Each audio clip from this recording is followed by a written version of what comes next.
আজ হলো ডে 24 আমার 30 ডেজ মিনি ব্লগ চ্যালেঞ্জে। সকালবেলা উঠে ফ্রেশ হয়ে চিরাচির জল খেয়ে আর ব্রেকফাস্টে করে নিলাম ডিম ভাজা আর রুটি। তারপরেই রেডি ফেডি হয়ে চলে গেছিলাম কলেজে, কারণ আজকে আমাদের একটা প্রজেক্ট সাবমিশন ছিল।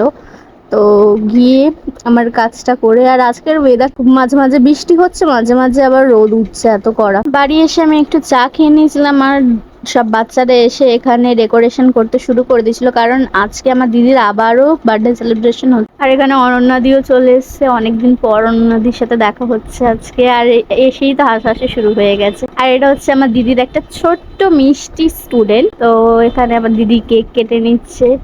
আর এই জন্মদিনটাও সারা জীবন ওর মনে থাকবে যে ও এতগুলো কেক কেটেছে আর এত এনজয় করেছে। তারপরে কাজের ফাঁকে আমি একটু চিপস আর পকোড়া খেয়ে নিলাম, একটু কেকও খেয়েছিলাম, সেটা দেখাতে ভুলে গেছে। তারপরে মা এখানে সবাইকে এক একে জুস দিয়ে দিচ্ছিল।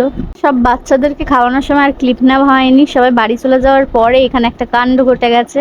আমরা ঘরটার পরিষ্কার করার আগে ফ্যান চালাইনি, পরিষ্কার করার পরে ফ্যান চালিয়েছি, দেখো আবার নোংরা হয়ে গেছে ঘরটা। আর এই গিফটটা দেখো আমার দিদি পেয়েছে, এত সুন্দর গিফটটা তোমাদের কি বলবো। দেখা হচ্ছে ডে 25-এ, ততক্ষণের জন্য টাটা।